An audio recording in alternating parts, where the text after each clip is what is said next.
live. Bears Hour Live. 1 straight hour of Bears talk with BearsGrl and that draft Dr. Phil guy.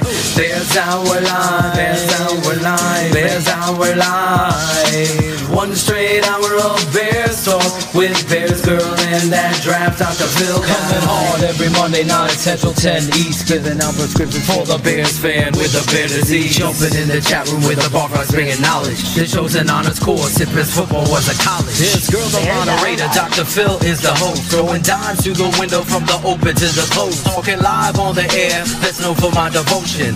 First name Phil, my last a Toshin. After Phil on Twitter, bringing crews holding touch.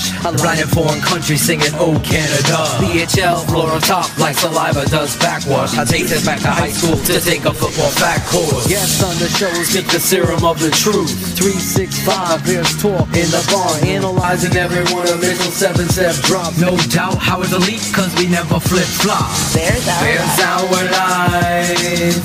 Bears Hour Live. 1 straight hour of Bears talk with BearsGrl and this draft Dr. Phil guy. Bears Hour Live. Bears Hour Live. Bears Hour Live. 1 straight hour of Bears talk with BearsGrl and this draft Dr. Phil guy. Bears Hour Live. Bears Hour Live. 1 straight hour of Bears talk with BearsGrl and this draft Dr. Phil guy. Bears Hour Live. Bears Hour Live. Bears Hour Live. 1 straight hour of Bears talk with BearsGrl and this draft Dr. Phil guy. Breaking down the film, not a problem, get it straight. Other blogs focus on stats, we focus on the tape. They're down or up, BG's maple syrup. Bears barroom worldwide, you never know who'll show up.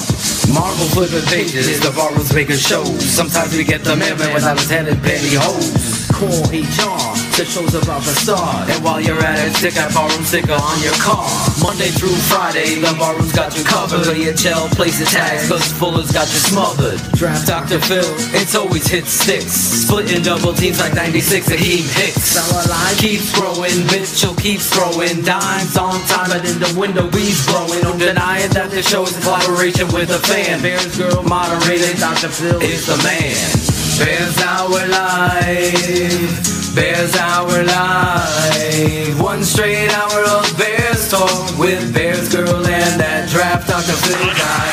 Bears Hour Live. Bears Hour Live. Bears Hour Live. 1 straight hour of Bears talk with BearsGrl and that draft Dr. Phil guy. Dumped again. Hakeem Hicks. The show where we always bring the truth. Eddie Jackson. Touchdown Bears. Trubisky to the 42-yard line. Oh my goodness. Howard left side to the 10, to the 5. Game over. Bears Hour Live. Bears Hour Live. 1 straight hour of Bears talk with BearsGrl and that draft Dr. Phil guy. Bears Hour Live. Bears Hour Live. Bears Hour The show where we always bring the Live. truth.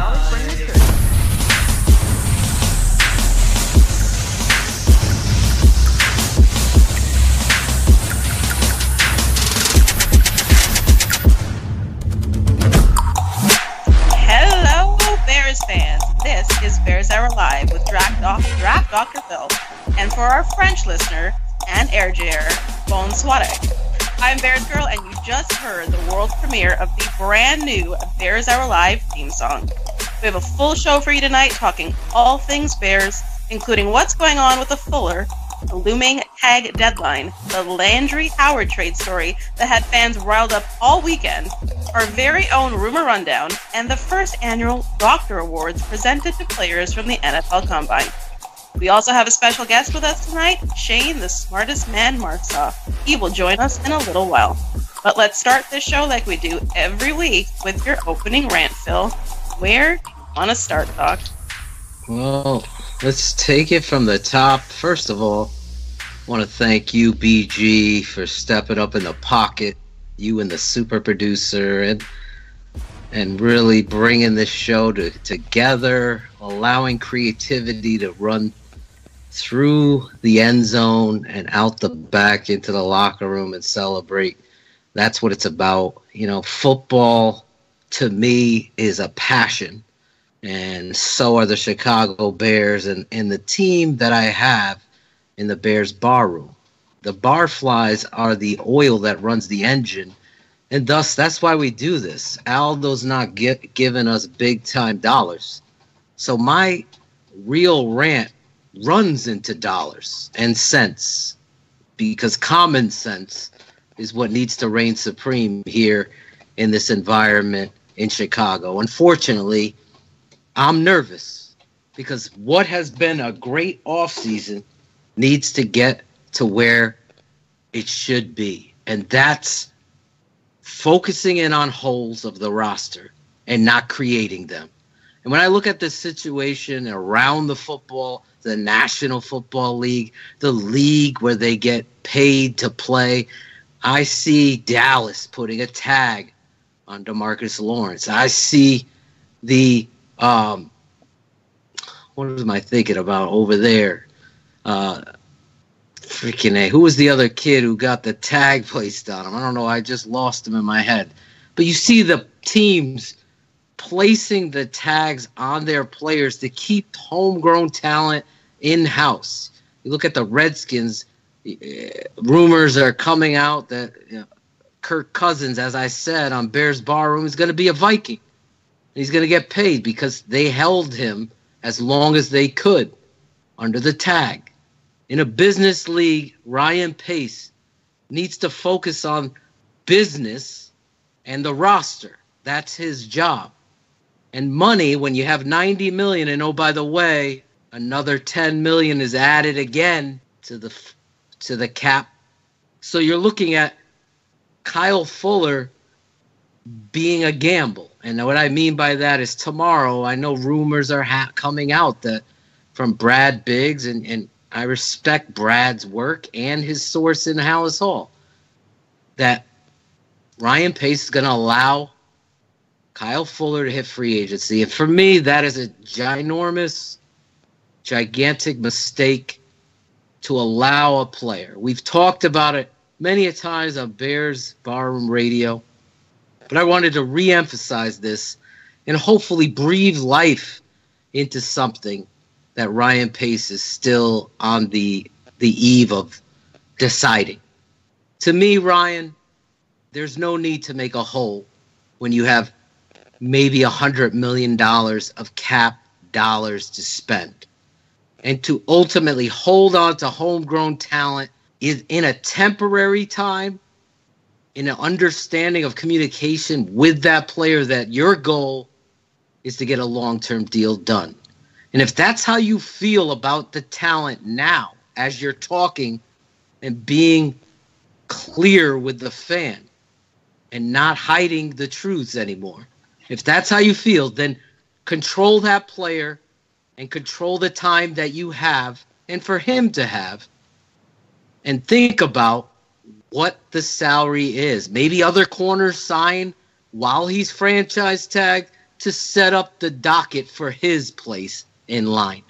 You don't know what's going to happen if you allow it to leave. And unfortunately, that kind of gamble has burned us. You could say what you want about Alshon Jeffrey, and Shane has talked about it and others have. I still think it was a mistake to let him go, because I felt like with a young quarterback, he needed some talent here. So you can't have it both ways as an excuse for Mitchell and also not have the talent out there for Mitchell. So as they focus in on wide receivers now, again, because you let one go, and who knows what would happen? Nobody knows. But I do know this. Kyle's a perfect fit.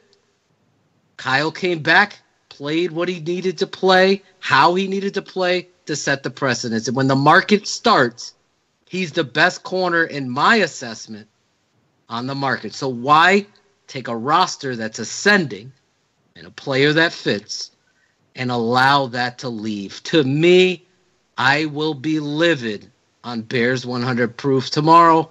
I will be upset. There will be no way to talk me down, because I think you have every angle covered that I could check off for you. You can argue with me if you think he's not worth whatever penny amount, and he's only, what's $2 million more? Shayne said it on the last show eloquently. Well, you're going to overpay in free agency. Yeah, you're going to. So who out on the market are you going to overpay for? An unknown that might fit or someone you know that's in-house? To me, you don't take the chance, and that's my rant. So I think you've got a lot of barflies that are going to be ranting and raving with you if in the next 18 hours the Bears don't place that tag on him, given that they've got till 3 o'clock tomorrow. And I got to remind you that there was a report about 2 weeks ago from Jason LaConfora that said this was going to happen. And that might be the first time he was right. So if they don't tag him, who should we be going after to replace him? Well, that's the hard thing, BG. I mean, you look at the groundwork. Is Malcolm Butler someone you're going to go after? Is the kid Robinson from the Philadelphia Eagles? I know people have talked about Tremaine Johnson from the Rams. Is he going to get tagged there?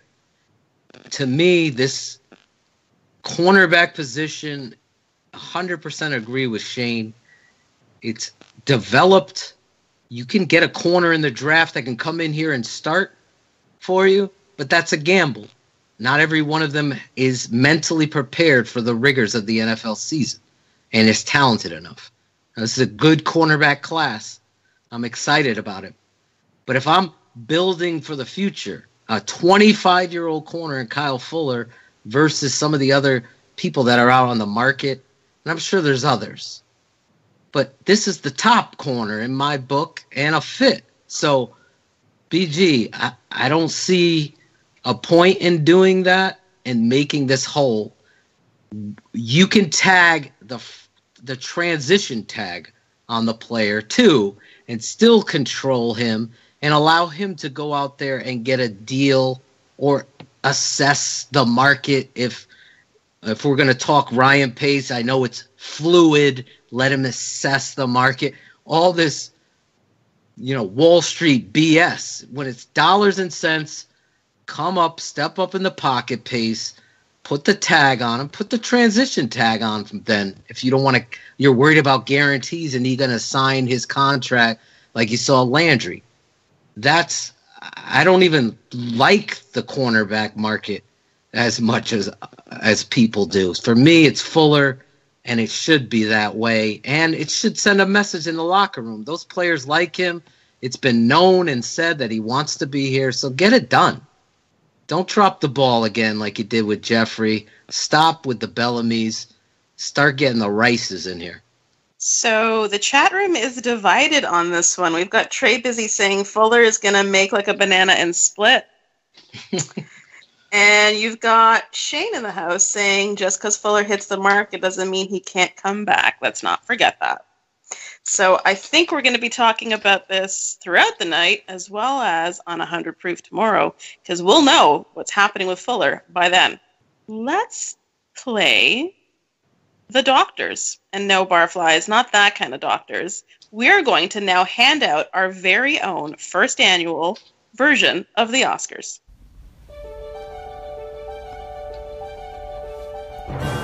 Every year they gather from colleges all over the globe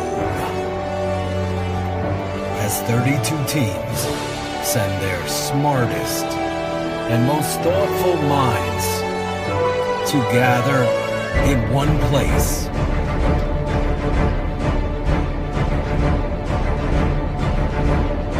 Indianapolis, Indiana, where players from every conference and every level of football are poked, prodded, drilled, and measured to uncover the very best. It's football, and it's a football player's biggest act. And every year, these players have one single goal in mind. I need me a doctor. I came to get a doctor. This is Bears Barroom's The Doctors.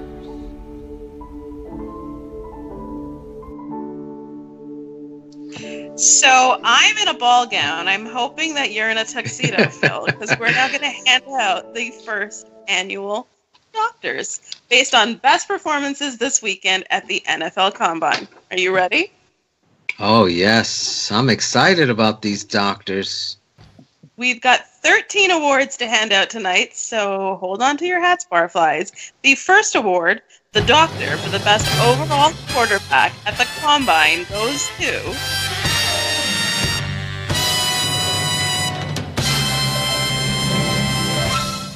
From the University of Wyoming, 6'4" and 7/8", 237-pound quarterback Josh Allen, running a 4.75 40, 33.5 vert, 112-inch broad, and a 6.9 cone. When you look at this football player, so many people have biases, and I call him the Cutler of this draft because so many people have predetermined. If we remember back in Bears barroom history, this was my number one quarterback last year over Watson.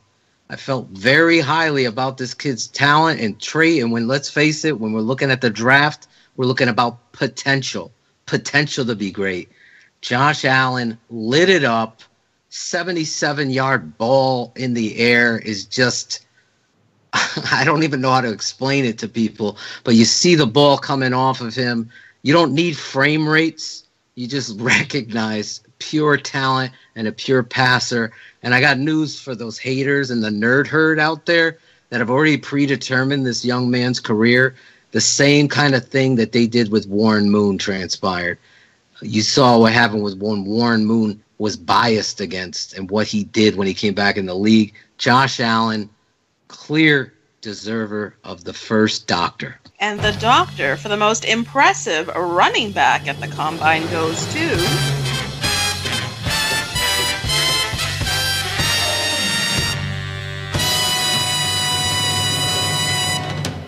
From the University of Penn State, 6'1", 233 pounds, running back Saquon Barkley, 4.4 40, 29 reps on the bench, 41-inch vert at 233 pounds, a 4.24 20 shuttle. What can I say about this football player that I haven't before?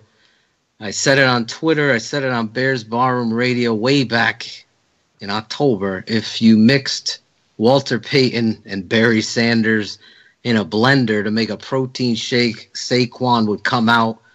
He did everything that you ever could imagine a running back to do, BG, and he deserves the Doctor for the best running back. All right, and our third award, the Doctor for the best wide receiver at the Combine, goes to...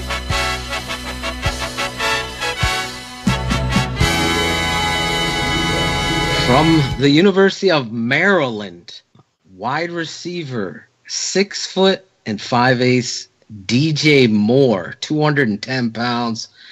I got to tell you, DJ Moore, a Shayne Moneyman Marsaw special, and myself, coming on the Desirables video, this kid really impressed me.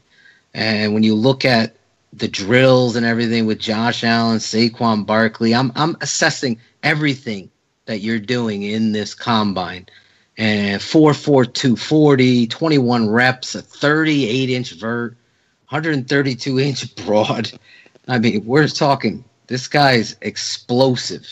And you have to really be impressed with the way DJ Moore handled himself in the drills, fluid, explosive. This kid working his way. And it was very close because I got to tell you, my boy Christian Kirk really impressed me too. But I got to go with the truth always. And the Doctor at wide receiver goes to DJ Moore. All right, our fourth award, the Doctor for the best overall tight end at the Combine, goes to... Another Penn State Nittany Lion, tight end Mike Gesicki, 6'6", 250-something pounds, 4.5 440, 22 reps on the bench, 29-inch vert, 6.76 on the 3-cone drill. You got to love what Mike Gesicki was bringing on the field. I mean, this kid is an explosive football player. His tape doesn't lie. You want to see, when you watch these combines, if the tape measures up to the athletic agility and skills. So looking at this football player, tight end Mike Gesicki, getting the doctor for the tight end. All right, our fifth award, the doctor for the most impressive offensive tackle at the Combine, goes to...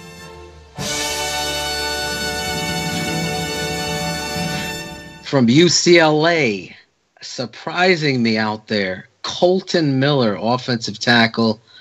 Colton coming in at 6'6", 307, 4.9540, 24 reps, 31.5-inch vert. But here's where the impressive, the 40 and the 121-inch broad. And when you see that kind of size football player jumping out like that, it's just all legs and ass, getting out there and exploding into people. And let's be honest, that's where those squatty bodies need to win. You want to win the matchup on the line of scrimmage. This football player was fluid in drills, impressed me. I got to go study a little bit more tape of this football player because the numbers are so impressive. He's a guy that makes you go back. We always talk about this. Somebody you really got to go do a little bit more on the film side, because in this doctor's award, you're talking about the Combine, and he was the most impressive to me. All right, our next award, the doctor for the best overall offensive guard, goes to...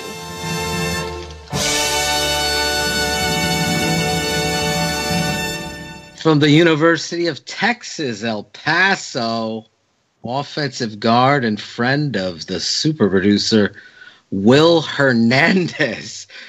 You got to look at Big Willie style here. 5.1540, 37 reps on the bench, a 7.59 cone, 104-inch broad. This is a man-child, not only on the bench, 37 reps. This guy is fluid, and people label him a mauler, and that 5.1540, how many times is an offensive lineman, I always say this, is going to run their 40? This guy's quick, agile, he did all the drills. A lot of people love Nelson.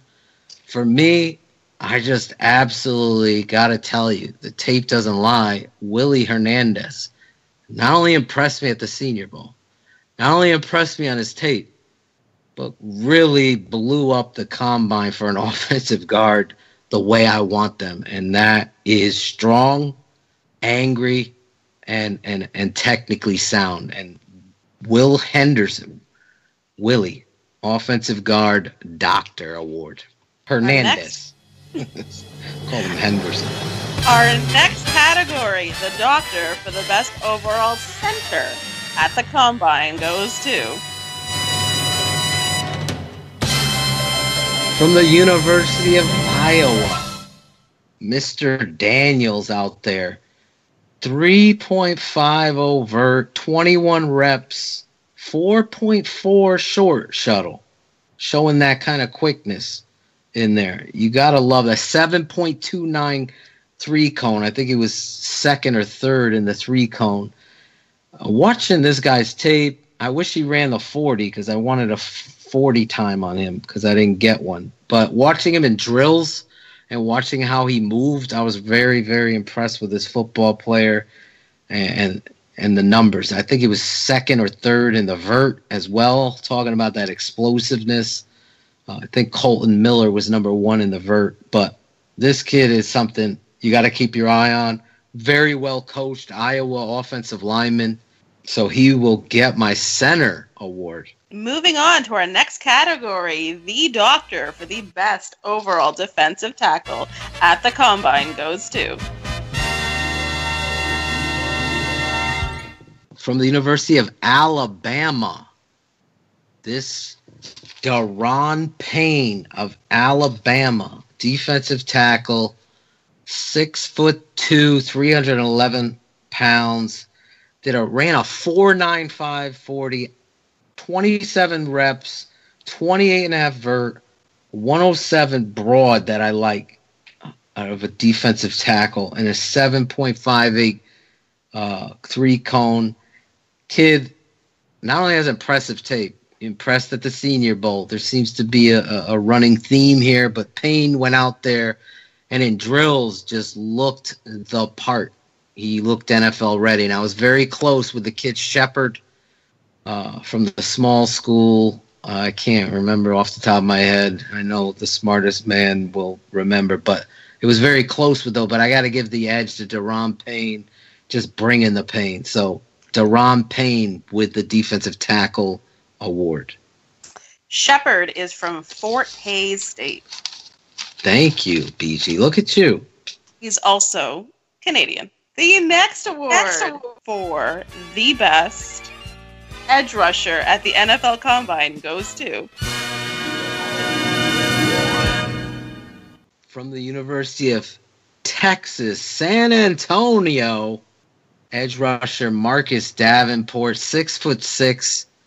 You're looking at this football player at 270 pounds, running a 4.58 40, 22 bench, 33.5 vert, a 124-inch broad, a 7.23 cone. Every check of the box I want out of an edge rusher, this football player brings it.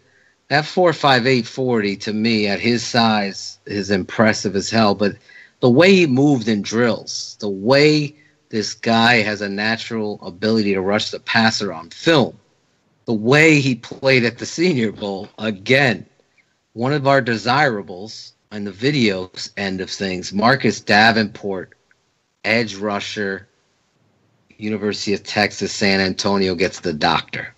We are almost out of awards, but we've got an award for the doctor for the best linebacker at the going to 6'6" from Virginia, 6'5" from Virginia Tech, 253-pound inside linebacker, Mr. Controversy. Let me just put an end to this. Checked every box. 4.5, 440, 172-inch broad, 19 reps on the bench.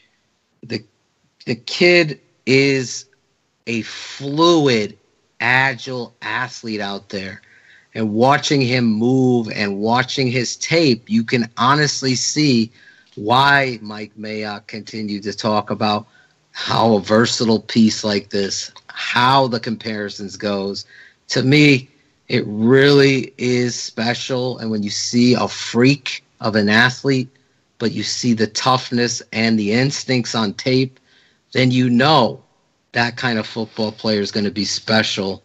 And that's how you do this. And to me, Tremaine Edmonds of Virginia Tech, Shayne's boy, again, getting the doctor for his performance at linebacker. The next award, the doctor for the best cornerback at the Combine, goes to...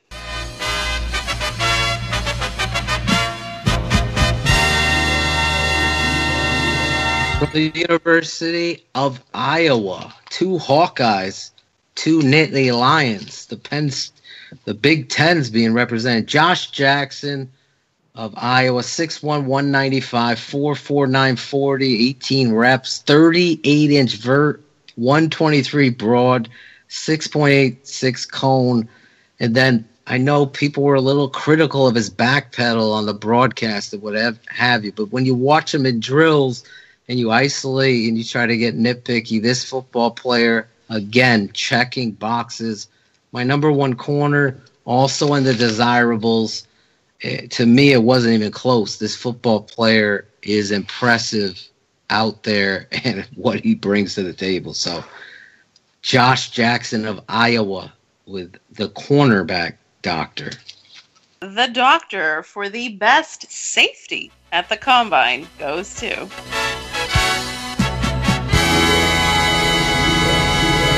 From Florida State University, 6'3", 250-pound Derwin James. And to me, you know, people are going to argue about Fitzpatrick, but 6'3", almost 6'3", 215-pound, 4'4", 40-inch vert, 143 broad. I mean, it's almost 12 feet that he's leaping and explosive. 21 reps on the bench. The numbers don't lie. The fluidity out in the football field and the confidence. We talk about it all the time about guys that are going to set the tone, that are going to bring their confidence and swagger onto the Bears. This football player is something special, and watching him out there, to me, he just jumped off the field, and that's Derwin James with my safety doctor. All right, our final award for the night is not a specific position award. It is the Courage Award, and it goes to...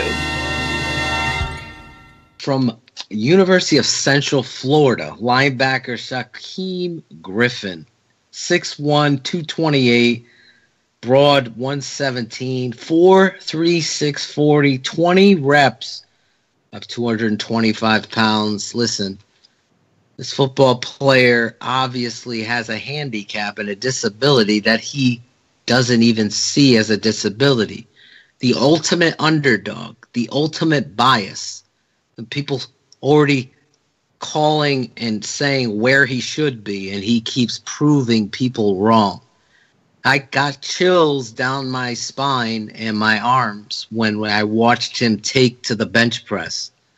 And I just can't say enough about a man's character and courage. Now, mind you, this kid wasn't even invited to the combine. That right there, throughout the offseason and his all-star performances, where people and highly touted offensive linemen couldn't block him in the pass rush, and people just, the energy around him is infectious. And that kind of energy, it ignited out on the field too. And the guy ran the fastest 40 at linebacker in the history of the combine. Now, granted, Phil, he's going to be a safety, he's going to be this. He's listed as a linebacker. The kid has a knack and an instinct for pass rush. I don't care what his size measurables are. Some people understand it and know how to use it. Elvin Stumerville, Dwight Freeney from Connecticut. Those guys understand how to use their body. This guy's special. Something about him. And I couldn't go on the first ever Doctor's Award and not give Shayne Griffin from University of Central Florida, undefeated, mind you, a doctor for the Courage Award. So Shayne Griffin, 2018 Courage Award from the Draft Doc. I have to agree with you, and if Barflies and listeners haven't read his open letter to all of the NFL GMs, I tweeted that out yesterday after watching him. And if you're not inspired by reading that or watching him play, I'm not sure what to tell you. So I will tell you that we will be posting all of the winners of the doctors tomorrow morning on Bears Bar Room, because some of our Barflies in the chat room disagree, and disagree loudly with you, Phil, on who you selected. Well, it wouldn't be a real room of analysts if they didn't. So I respect and I love disagreement. I anticipate a heavy thread of debates tomorrow. All right, let's shift gears and let's bring in Shayne, the smartest man in the bar room. Shayne, are you out there? Yeah, I was just trying to flag down the orchestra to play Phil off stage like they do on the award shows, but they weren't listening to me either. No one does. No one does. No one listens to Shayne. All right, guys, I was talking and texting with you all weekend, and we were even ready to do a special breaking news edition of Bears Hour Live if the rumors of the trade between Miami and Chicago for Howard and Landry was a done deal. It had Twitter a complete mess. I personally saw people jumping ship to other teams, people giving up on Pace. We ran a poll on BBR where 53% were ready to riot.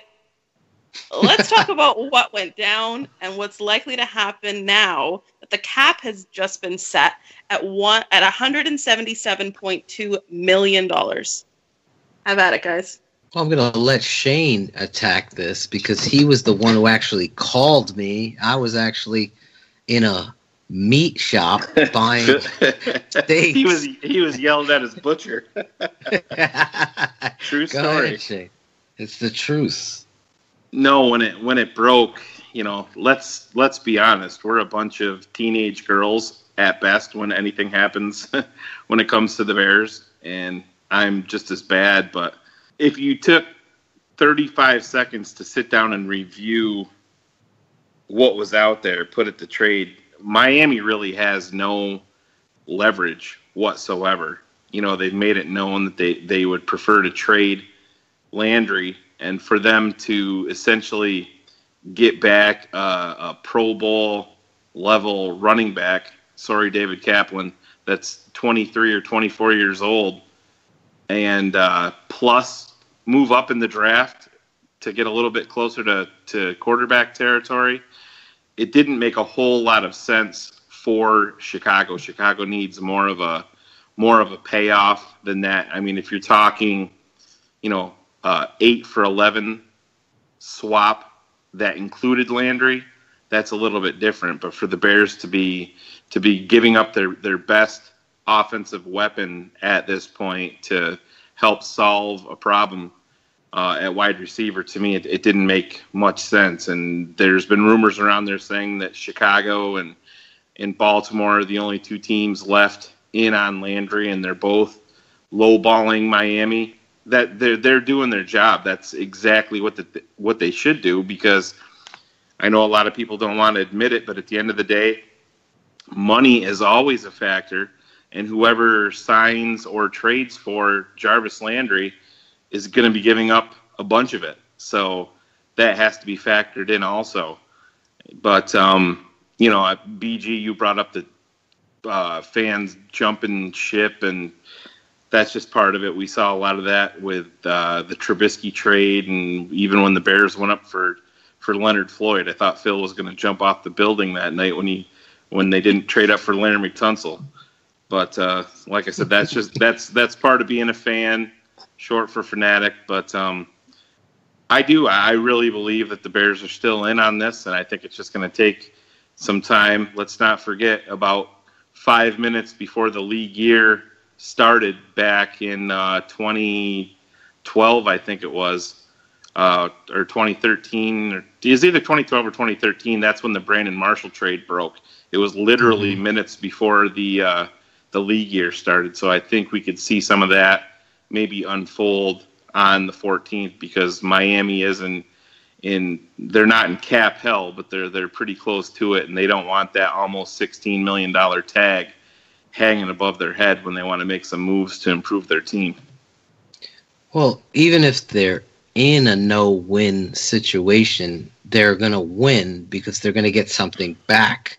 So if people could look at the Miami situation fully knowing that they understand they're probably not going to keep that football player. To me, I think you have the dumbest situation over here with Kyle Fuller being Landry and not owning a possible chess piece with which, if you want to move on from them, or like you said, use the transition, here they're going to get something rather than nothing. And that's where I feel like Pace has dropped the ball, as well as other things. And if he does again, this isn't a fanatic in me. This is a coach right now. That's just dumb. Just absolutely is. Yes, trade for Landry. Get involved in that. You need to improve the wide receiver position. Shayne asking me to sit down. Are you sitting down? I'm in a butcher shop, Shayne. No, please tell me what's going on. I'm like, and I'll tell you the truth. You could visualize me when he's telling me, get this, the Bears are trading Jordan Howard to the Dolphins for Jarvis Landry and a third-round pick. And my reaction, as Shayne could tell you, was not good. As much as I love Jarvis Landry, again, I felt like you're creating a hole. You're taking a Pro Bowl caliber football player and putting a receiver when a guy that touches the football a hell of a lot more and sets the tone. So I was livid, BG. I literally ran my hand down a cold window of one of those refrigerators where meat is and just like, I can't believe this is happening. And the butcher shop guy's like, what's wrong? So it wasn't a good day, but I'm glad it got cleared up.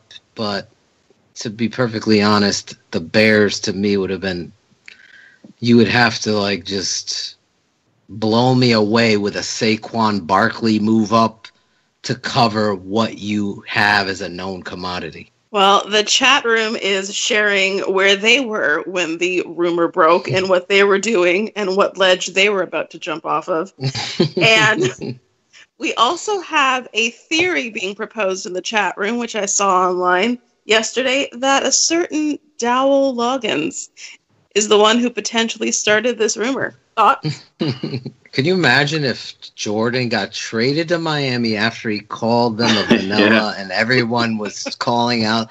I said that to Shayne there after. I go, he's going to go there after he said, like, so friend of mine who's connected in the league was like, this is a crock of shit.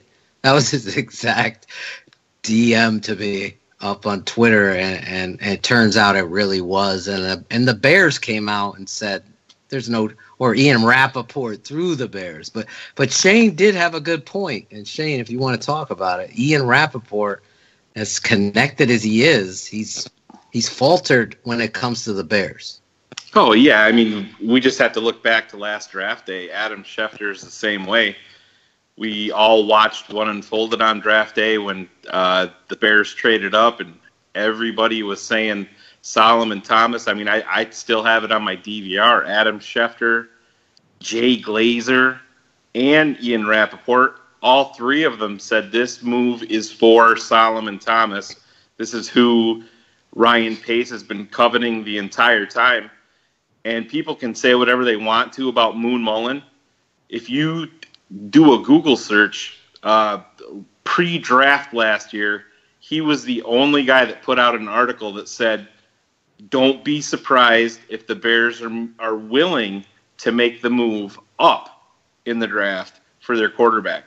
Moon Mullen put that out there. So these guys are right. Sometimes they're I mean, La Canfora is wrong all the time, but these guys have their moments. But you know, Phil, you brought up the thing with Kyle Fuller, and yes, I know you don't like to look at the business side of it so much, but to me there is a big difference. I mean, at least with Jarvis Landry, you're talking about a guy that's been in the Pro Bowl 3 times, that hasn't missed any games. Yes, there's questions about on-field speed that gets a little bit overrated, but to me, he doesn't carry as many question marks as a guy like Kyle Fuller does. And I want Kyle Fuller back in the worst way. But at the end of the day, I can't sit here with a clear conscience and say that there isn't a long list of issues that Kyle Fuller has to live up to. And kind of, you know, showing if he has enough heart last year and not being healthy and not playing well. Let's not forget this was a contract year for him. That all factors into it. So I think, you know, both players. This is the thing. Everyone goes to that. But what if he didn't play well? Because he can't play well. So Kevin White, can he be great? When we've seen him healthy, he has shown nothing. Right. This is the guy that's shown something, and that's all you can go by. Kyle Fuller played well the first month of his rookie year, and then he had a couple of moments here and there, but overall, it's been inconsistent. But the whole team has been inconsistent. But they're not paying the whole team, Phil. Kyle Fuller. Well, that's why I'm telling you, he's a fit. Right, with but we're not competence around him. Yeah, he is, but he's a fit when he's healthy and when he's motivated. And there's a question mark: is he going to be motivated? I'm not trying to say I don't want Kyle Fuller, the player, back, but you can't. There's legitimate questions involved in this. And just because Kyle Fuller hits the open market doesn't mean that Kyle Fuller isn't coming back. You know, Adam Hogue on our show said he put it at 75%. There's a lot of people saying, even in print today, Kyle Fuller wants to be a Bear. And did you see that? So what? I don't agree with any of them or any of this. And I know I'm right because I've seen so much wrong with the Bears. Because the finances doesn't matter to you at all. No, it does matter. But when doesn't it matter?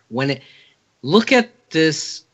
You've talked about this before, and I'm not going to use stats, but how many corners go on to other teams and they become successful? The average, as you said, is iffy at best. It's hard to remember someone, he signed here, he went over there. Janoris Jenkins went from being a star to being almost cut this past year because there's problems. To me, you only can do what, just like a heavyweight fighter or a boxer, you're only as good as your last fight. To me, we saw what he is, and he's a fit, and we listed down the positives. Now, you want to talk business? Let me give you a business decision. Control with $112 or $101 million, okay? So are you going to give him $14 million guaranteed on a tag, or are you going to settle? I'm only going to give him $10 million. That $4 million to me is dumb gambling. It's just dumb. You valued for Aaron and Phil, John and Joe, not for the Bears. If you tag Kyle Fuller, any contract moving forward from that point, if you franchise tag him, is going to start off at 15 and some change, whatever you whatever gave the number Mike is. Glennon 18. You gave Mike Glennon 18 because he plays quarterback. Yeah, I'm talking about a position that who are you going to fill? Who are you going to sign over Fuller? Not you, but I know you want Fuller. But I do. But Phil, my point is, you're looking at it that it's a done deal if he hits the open market, that he's 100% gone, and I don't buy that. It's a 50-50 shot. That's how I'm looking at it. I don't gamble. But they're also you are gambling. You're going to be gambling with what's a better deal, to sign Kyle Fuller and franchise tag him for 1 year, or to let him hit the market and get his value if he's said to you, and we don't know if he has or hasn't, but maybe he said to the Bears, let me go out, see what my value is, and I will come back to you with an offer. Why don't the Dallas Cowboys do that with DeMarcus Lawrence? Why don't the other teams do that with why didn't Miami do it with Jarvis Landry? Because they know they have a piece that's to their puzzle. Anybody sitting in front of me, any fucking. So what happened with Josh Norman? What happened with Josh Norman, Phil? Josh Norman's afraid to put his face into someone and tackle. That's what's the problem with Josh. But I'm saying, and the other kid that got traded to LA. He got franchise tagged and it got rescinded. Yeah, you could do that too. You're still not locked in until he signs it. He could sign it tomorrow like Landry did, and then you can't rescind it. But Phil, my point is you have to look at it from a wider lens by saying you may be giving rather than the 1 year $15 million, there's a chance maybe you could sign him to 4 years $50 million. You see what I'm saying? And which one's a better deal? Would you rather have Kyle Fuller on a 1 year contract that's guaranteeing him $15 million, or would you rather sign him to a 4 year deal for $50 million? Because if you franchise tag him, you're never gonna get that type of deal for him at 4. I don't agree with you. I can turn around and say he's guaranteed. We're going to work. He's going to be guaranteed. He's going to be guaranteed $14 million. He'll be guaranteed almost, because if you franchise tag him this year, it's very unlikely he's ever going to. It's very unlikely to me that Kyle Fuller is going to sign an extension because of the money, because he's going to be guaranteed so much more. It's going to his starting start-off point is going to be that tag number. All right, but that's what the price is. What is an open market? What did Janoris Jenkins get? What is Tremaine going to get? That's what I'm saying. Who had a better track record in going into free agency? Janoris Jenkins, Tremaine Johnson, or Kyle Fuller? Kyle Fuller, you have Jenkins had all these off-the-field problems, and Kyle Fuller, I can give you the explanation. And he had turnovers on the field, and that's what's going to get you paid. Phil, if Kyle Fuller had 7 interceptions this year, you know what? He's going to get franchise tagged. Yes. Okay. So I'm saying I could see that he's a fit and he belongs. There's no gamble to me, because the only gamble, I could turn around and still get him to a long-term deal. I could still rescind. I can trade. I control the destiny, not Kyle. Kyle wants to be back. Okay, under the guise of the tag. To me, it's a layup. It's not a 3-point wish, and that's what you're making, a hole in your roster, and now you're gambling, because where are you going to fill it? You're guessing there too, Phil, because we don't know what's going on behind the scenes. We don't know if Kyle Fuller wants to be back and he goes to Baltimore and gets an offer for 4 years, $50 million, and then he comes back to Chicago and says, "Hey, this is what I got from Baltimore," and the Bears sign him. Then guess what? Are you going to say that Pace made the right play? If Pace loses him to New England, no. Listen. Are you going to say it's the right play? No, I'm asking. What are you going to say?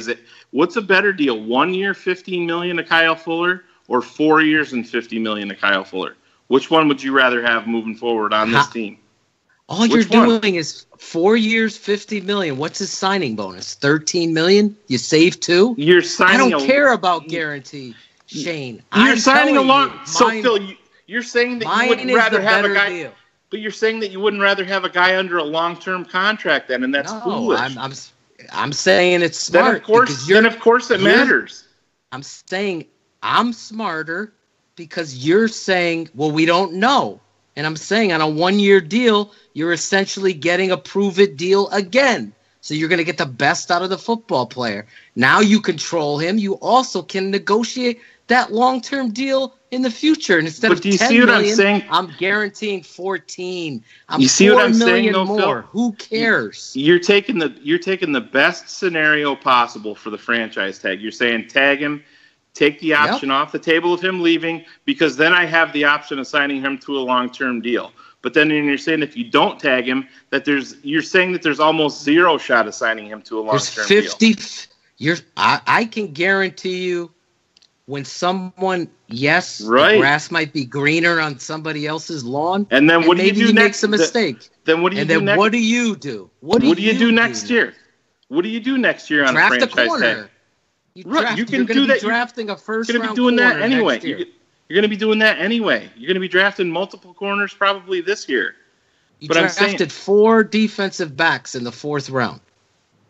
You're trying to fit it. You found a fit. To me, it's not even an option. Tag, control, extend, work on the next year, and decide how you're going to do it. But you're still going to have the same power because you're going to have a player working on a deal. One thing that you can't discount, too, in this is everybody knew that Alshon didn't want to be back. And I know you'll say that shouldn't matter.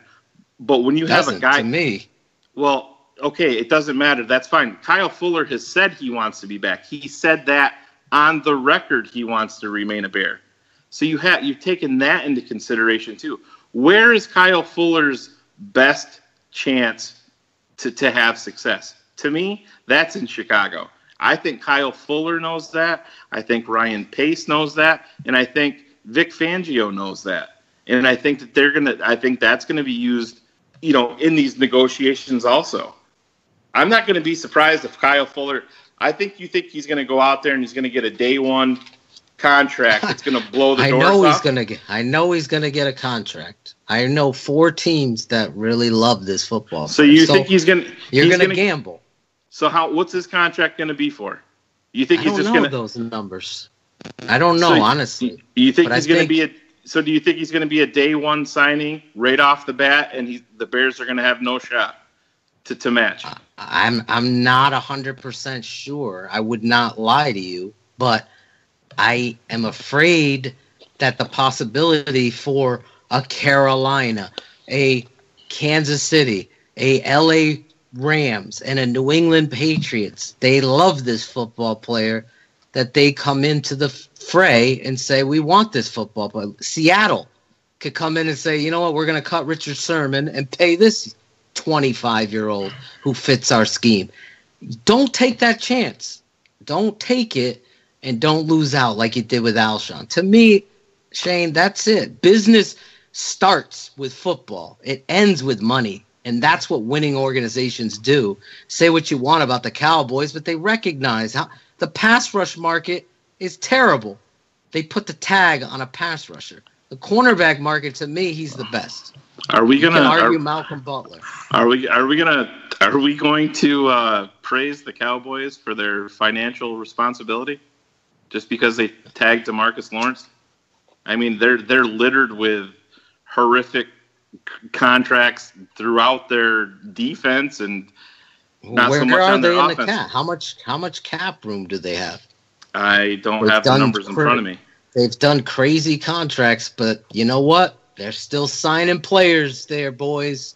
Nerd herd. They still make moves. And they were out of the playoffs just like we were too. Wow. And I'm going to interrupt this debate to let Barflies know. Oh, you're still here, BG? I am still here. I just popped some popcorn. I opened a beer, and I'm waiting for this to continue on 100 Proof tomorrow. We are at the 1 hour mark, and we are not close to being done. So I'm hoping that everyone sticks with us. There goes that show flow. Getting fired up like Air Jer at a freaking pizza parlor right now. I will tell you that the chat room is in favor of one of the two of you, and I'm not going to tell you who, because we're actually going to run a poll after this podcast airs tomorrow to see where Barflies land. Beautiful. All right, guys. There is even more rumors that I want you to debate. But we're going to do it in a rapid fire segment that we're calling the Rumor Rundown. I'm going to give you the rumor. I was going to give you 30 seconds to react, but I think I'm going to give you a minute now because Lord knows you can't keep it to 30 seconds. And we're going to alternate rumors. Are you guys ready? Yes. Shane, I'm going to start with you. Rumor number 1. The Bears will pursue 2 wide receivers in the free agency, and one will be Albert Wilson of the Chiefs. Go. Well, back to Kyle Fuller real quick. I'm kidding. No, I think I've said for months the Ryan Pace and the Chicago Bears are big game fishing. I think you will see 2 wide receivers signed in free agency. I think one obviously is going to be Albert Wilson. I mean, when you have a GM of another team come out and say, well, Matt Nagy's in Chicago, that's pretty much the writing on the wall there. I think you're going to see 2 wide receivers, and I think you're also going to see Trey Burton here. Whoa, he's breaking signings. Are we out of time? We're out of time. No. Oh, he had time. I wanted to give Phil some extra seconds to go over because I know he will. Hey, I Phil? said we'll do this segment in 30 seconds, and I would step up in the pocket. Yes, ma'am. All right. You are going to step up in the pocket because the next rumor is to you. Allen Robinson of the Jaguars is coming to the Bears. And go. This is going to be very, very contentious because are they not going to put the tag on him? He's definitely somebody that if he opens up, I was 100% behind Shane when he said, that's your focus. Then you go after that football player. But to me, this rumor is full of crap because it's not 100% that he's going to be the Bears. But the Bears should spend that $101 million of cap space they have and go after Allen Robinson because he gives you a dynamic, versatile fit and opens up what you want to do with the draft. Oh, my Lord, we just made history. You did it in 30 seconds. I can do it. Phil does a lot of things in 30 seconds. Keep it clean, guys. Keep it clean. And our third and last rumor is Shayne and Phil. I'm going to give you each a chance to react to this one, starting with Shayne. The rumor is we are bringing back Josh McCown to the Bears. Josh McCown, BG with the name butcher right off the bat. Absolutely. Eh? I don't know. I think people connect the dots there. I don't know. I really don't see that happening. I think that there's probably some legs to the Chase Daniel thing. But with this young team, if it's me, we have 2 4th-round picks. If there's a quarterback there that I like, that has some raw potential that I can mold, and I have zero problem with investing a decent pick like a 4th rounder into a quarterback to learn under Nagy and Trubisky and like that. Josh McCown is just really a little better version of Mark Sanchez to me. That's going to cost you a whole bunch more money, and he's got to be pushing 40 years old at this point, I think. He's played for about 30 of the 32 teams. I don't know. I like Josh, the player. I think he is a fit, but I'd rather invest my money elsewhere in a younger player. Phil, over to you. For me, I love this rumor, and I would love the signing of it. For the record, I think he's a perfect locker room leader of men, a perfect leader to help assist Mitchell Trubisky in the journey. He's excellent at run-pass option stuff and being an athlete, whereas Mark Sanchez completely lacks that part to his game. And he's somebody that can come in and step in. Let's not forget what the quarterback position goes through in Chicago. I'm never going to wish anything on anybody, but there's been a past history of injury. And he's someone I would trust under center, as well as helping Mitchell become the best he possibly could be. To me, that's the kind of signing you do with all this money.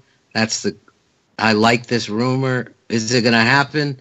I'd say it's about a 70% chance that I know the Bears have some interest in him. 60%, I'll say. But I would go for that 100% and be happy. All right, guys. We also have a lot of questions from listeners and followers who have been using our brand new hashtag AskBHL. Let's see what they want to know. Phil, let's start this off with you. Bob at Chi-Town Buster asks, Taquan Mizzell on contract till 2020 was a college standout, but we haven't seen him on the field for the Bears. Do you think Nagy working with the offense will let him take on a role? That's a great question because we don't know what Mizzell is. He was a scat back, great hands, great quickness. Is he someone that is going to fit what they're doing? Absolutely. Is he someone that could play in the slot and be used in what you saw Tariq Cohen? I don't have that answer because I haven't seen him on the NFL level whatsoever. Good running back in college. It reminds me of a Theo Riddick type. So he can be that third down type of runner and receiver. He has great hands and quickness. So I think he's a fit. I think if anything, we'll find out. But right now, I honestly don't. I would be lying if I said, yeah, absolutely. I just haven't seen enough of that football player because of the coaching staff that we have. I think he dressed for 2 games and was on kick return as a blocker, for God's sake. So that's the problem with what you had in coaching. Right now, with the new head coach and his offensive staff, if Mizzell is anything, we're going to find out if he is. Yeah, I think it's going to be really interesting. We've seen Ryan Pace have a penchant for bringing in mid-round running backs, and it's this. I'm looking at it the same type of way. If there's a running back that falls, and I mean there's going to be a lot of them in this draft because it's extremely deep the way that I'm looking at it. If there's a guy there, I have no problem whatsoever investing into the running back situation in the draft and letting his nickname is Smoke, letting Smoke and whoever they may. I mean, you see, they had a meeting with Ronald Jones from Florida State, and USC. I'm sorry, from USC. So, it is interesting to see. I think it's gonna be a guy that brings versatility. Mizell has that, so it's gonna be interesting. But he alone is not gonna prevent me from drafting a guy if somebody falls. All right, guys. Our next two questions come from two different Chris's. Chris at BearsFan4Life77 asks, if Pace bungles the Fuller free agency situation, will he or should he completely lose the fan base? And Chris Armstrong asks, who will join me in a pitchfork and torch Hallis Hall demonstration if Fuller is not tagged or re-signed? I'm not showing up for that, Chris. I'm scared of women with pitchforks. Sorry. Yeah, I think the fan base, much like the rumor of Jordan Howard, elicited a lot of light for the national narrative as well as the local media. David Kaplan, who is going to come on and talk about it with us, BG, at some point at Bears Bar Room about Jordan Howard. I thought you saw the kind of angst that a player like Jordan Howard, I feel like if Pace doesn't tag him, I know how I'm going to feel. I'm sharing it right now with you. So I know there's a lot of people that are going to be in my boat, much less in Shayne's. And if I could get to Chicago, I'm there with you because I'm tired of it. I'm really tired of seeing homegrown talent let go and go somewhere else. Corey Graham, these players, you just saw the talent. And why does it go? Because Lovey didn't like him? No, the GM has a responsibility. Keep the football players here. Get it done. To me, I think the fan base is going to be heated. All right. Zeke at the Bears_54 asks, thoughts on Lorenzo Carter playing opposite of Floyd? Well, I love Lorenzo Carter. I just think the world of that football player. I think a lot of people attach, and I'll let Shayne talk about it in a second, Georgia, but this is a completely different football player. In fact, he was second to my boy Marcus Davenport as far as edge rushers were in the draft, in the Doctor Awards, because he was so impressive. Him and Sweat from Florida State, or Swee, however we say his name, those two guys really jumped out. Carter is somebody that I feel like, yes, the relationship and past with Floyd will speak, but really ultimately his play and performance, he's going to be rising up draft boards. Don't be surprised in a pass rushing needing. You see how light it is in free agency, and the Bears have one guy under contract as a pass rusher, and Kyrie Irving, I believe, is still on the roster. So it is importance, and I would not be upset at all if the Bears drafted that young man. Shayne? Kyrie Irving plays for the Celtics, but that's for another show, Phil. That's cool. Oh, what's his name? Isaiah Irving. I'm sorry. I don't even watch basketball. How did I do that? No, I'm a big. I coined yesterday Lorenzo Carter Day, and if you like Leonard Floyd, I don't know how you can't like Lorenzo Carter. I mean, overall, I think Floyd showed a little bit more in college, and I think he's got a little more of a frame to carry, to possibly bulk up a little bit more than Carter can. But that guy at his size and what he's putting up for numbers in the combine is really built for a guy like that. But Phil can attest to this. The Bears need speed on both sides of the ball. That's one of the most overlooked things with this team. and you can never have enough guys that can just get after the quarterback. And when this whole process started, I was hoping we could get a guy like Carter. If we ended up trading down in the second and picking up a third rounder, I was hoping maybe we could get him in that range. And honestly, now I think we'll be lucky. We'll be counting our lucky stars if he falls to our second rounder that we'll have, at this point, because it's just going to take one team. Every NFL coach is the same way, and these defensive coordinators, they're not looking so much at the production. They see a guy that's got that whole bag of tricks, in his arsenal, and they want to figure out how they can unearth it. And the thoughts of having him and Floyd on the field together, then you put Tremaine Edmonds in the middle. I know I'm kind of going off topic, but yikes, yikes! Get excited about that. All right, guys. John at Santucci_John asks, how did a New Yorker like Shayne and a New Englander like Phil become Bears fans? Well, my story is I got caught up. I was young. I was like 9 years old, I believe, 8 or 9 years old when the Bears made their Super Bowl run. And where I live and where I grew up, it's huge. It's a basketball factory. It's basketball 24/7, 365. But I played basketball my whole life, but I always loved football. I loved to watch Walter Payton, and I just chose Chicago kind of right out of the blue. They were all over TV that year, and so I started following them. And you guys have heard all the stories about my degenerate family members that are mainly Eagles fans, and I'm me along with my son that I've completely brainwashed. He's a Chicago Bears fan, so there's no real specific reason, just kind of luck of the draw.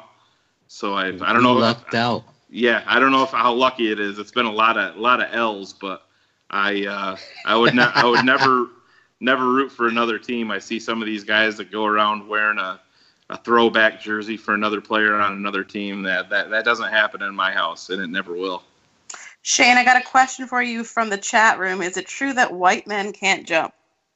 I can dunk. I can dunk a basketball. 6'3". We need video. We need video of this. I can get you some documented proof of that. Yeah. All right. Bring it up. I can do that. That'll be a barroom special. Nikki Kurtz is reminding us that 5'6" white boys can't jump or drive. So my father was a head football coach for 33 years. So I grew up in a football house, and my father was a Giants fan growing up, and I remember it like it was yesterday. There's a lot of things I forget, but this moment I'll never forget. My father asked me as a little kid, I was in 3rd grade, what do you want to be? I want to play running back. Okay. So tomorrow we're going to watch some running backs and you tell me which one's the best. And we joke about it. This is the moment where you got your scouting eyes. So the next day or whatever, there's a video, VHS, he pops in of NFL films, and the running backs were all playing, and it was Billy Sims and Tony Dorsett, Franco Harris, this guy from the Vikings, I can't remember his name, I don't know why, good back. And then this 34 came on the screen, and I just was infatuated in that moment of saying, that's the guy right there. And I go, what is he? Where does he? He's like, he's a Chicago Bear. And I go, well, I want to be Walter Payton. It's just like Shayne, I'm loyal to a fault. Any Bears fan outside of Chicago, I always say, has to be loyal in their life because of the losses and the ridiculousness of it. But in that moment with my father, who, unlike Shayne and myself, didn't brainwash me to be a Giants fan, my life would have turned a whole different way. He tested me, and he laughs to this day, and he always says, Walter Payton, the greatest to ever to ever play. And I saw it right then and there as a young kid, and that was 1982 that I saw that video, and ever since then I've been completely about the Bears. So I think Chuck Foreman was the player that you were trying to remember. That is, thank you so much. You're very welcome. So the last question I got for you guys is for both of you, because you're both blocked by him. Your thoughts on the news that Matt Forte is signing a one-day contract to retire with the Bears? Can I go first, Shayne? Go ahead. You know what, Matt? Honestly, I know you listen to us debate. There's no hard feelings. I'm very grateful for what you brought to the table, but I live and breathe football and the truth. And unfortunately, sensitivity came to fruition for you, and I ask that you just let go of that, because not only do I respect you as a football player and as a human being, but I'm grateful that you'll retire and get this contract. There's no animosity whatsoever to me in regards to this happening or transpiring with the Bears. In fact, it is applauded and it should happen. That's how a player should be. But ultimately, I'm not going to take back the truth of my assessment in regards to both players being assessed in impossible time warp of at the same time. Who would I choose? And I would always choose Jordan Howard. Yeah, I'm on board with what Phil said. I think Matt got a little thin-skinned there with our Kaplan debate, and he ended up blocking all three of us. We found out tonight at the same time. But no, I was a big fan of Matt 2008 when he came out, and he had a lot of great years here, and I thank him for that. I'm looking at a autographed jersey that I have hung on my wall down here in my Bears cave at my house. So I've always been a big fan, and not only was he a fabulous football player on the field, he was an even better person off of it. I had a chance to meet him at a Buffalo Bills preseason game, and he couldn't have been nicer and more gracious. But at the same time, like Phil said, when his contract was coming up, it was time for the Bears. You know, as mad as people get, it was time for the Bears to move on and make the change at that position, and that's the nature of the business. But I wish him well, and I think he's got big things in store for him off the field, and I think he'll be around football, so I don't think he's going anywhere anytime soon. Phil, let's start wrapping up this show with your closing thought. I was hoping Aldo would play the audio. Does he have it or no? They're going to be successful no matter what situation you place them in.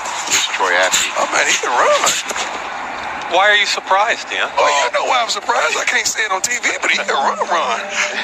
He was a track guy. Right. He was a guy. But you're saying it with the You don't tone. see that much. You're saying it come tone. back. Let's call it what it is. I like that, He man. just ran 4.35. Hey, man, let me go hug him. At 215 pounds. I'm going to hug him. Hey, man, that was good, man. You can run. Excuse me, 200 pounds. I tried. You, man, good job. I just want to make sure as you're watching this on your screen, is there a proper white balance on that? That is unbelievable right there. I've drafted him. You hear the audio, and as a coach's son and as a human being and as a father, I really took it upon myself to text the group and say, please grab this audio, because I really have something to say in my final comments on Bears Hour Live. And this is the second or third time I've seen or heard Dion make this kind of reference. Was I personally offended? No, I wasn't personally offended. Do I think he meant it in a malicious way in any way? No, I hope not, and I really don't think so. However, in today's society where we are judged by what we say on the air or on social media, and also the texture or the tone that we may say something, especially, if you will, in a society where Caucasian race is rightfully being asked to check themselves and clean up their act. To me, this was a complete double standard of Deion Sanders to be able to, quote, toe that line. You're broadcasting on national TV, the biggest event in the spring for the NFL, or second to the draft. And this echoes through the hallways of high schools and colleges around the country. You have a responsibility and a platform as a professional to recognize this kid has worked his entire life to get to this pinnacle moment in his sport in a job interview. To be properly assessed in front of his peers in 32 teams with his mother and family and father watching at home with friends and neighbors. Troy Apke of Penn State is blowing up his job interview like anybody would want their son or anybody in their job. And I feel like Deion took this moment and put his best foot forward to talk and be Deion and make it about Deion. So I say shame on you, Deion. Shame on you. Not only for letting your prejudices show and your bias, but for allowing the double standard into our sport to begin with and to continue in a sport that I love in 2018. It was not fair. It was wrong. And I feel like he owes the country and that young man an apology and his family. And that is my final thought. All right. Well, who said the off season was boring? Because our chat room, this show, and Twitter were certainly lit up tonight. And here is what some Barflies had to say. Source egg. Sources have told me that Kyle Fuller may or may not be transition tagged. Hashtag Deep Insider. Bob Phelan says, letting Kyle Fuller just walk out the door and getting nothing in return is straight stupid. Yes, sir. Isaiah Robles says, Phil, would you draft Griffin? Yes, I would. I want those kind of players on my team, and he proved he has value. Frankie Myers says, I'd love for Cousins to go to the Vikings and put their cap in a straight stranglehold with all the young talent they have to re-sign soon. Absolutely. Shayne was telling me what, $91 million guaranteed for that guy, Shayne? 3 years, $91 million, all of it guaranteed. The first contract of its kind. Yeah. Wow. Wow, indeed. Bearded Bears fan says, I like to picture my doctor in a tuxedo t-shirt because it says I'm formal, but I like to party. Well, how does he know what I'm wearing right now? Jesus. This kid must be on the Miss Cleo network. He's Psychic got sources. Friends. He's got sources. Source egg is scrambled up. Trey Busy in the house, and he says it's a good thing that Josh Allen is reasonably fast. He would be able to catch defensive backs when he throws interceptions. Oh, jeez. Josh Allen, mark my words, Trey. I'm saying it right here. I'm putting my stamp. Let's see where he goes. Because where he lands, we don't know yet, but I believe that kid's going to be special. We'll come back to that, Aldo. We'll revisit that with Trey. All right, guys. Friendly reminder that Bears 100 Proof will be out on Wednesday this week, and a very special scouting edition of Bears on Tap with our very own Danny Shimon and West Coast Phil Rainey will be out on Friday. Thanks to everyone listening in and interacting with us tonight. We love connecting with you here and online. That wraps up this edition of Bears Hour Live, and we will see you all next week. How are we going to top this show tomorrow? I think that debate is going to continue tomorrow. Get off my ankles, Phil. We got the debate of We got the Shayne Aldo debate to tease too. We do, yes. The one that didn't make it to last week. Well, it's gonna go down tomorrow. Got a lot to debate. Aldo's gonna be screaming like the Hawks won the Stanley Cup.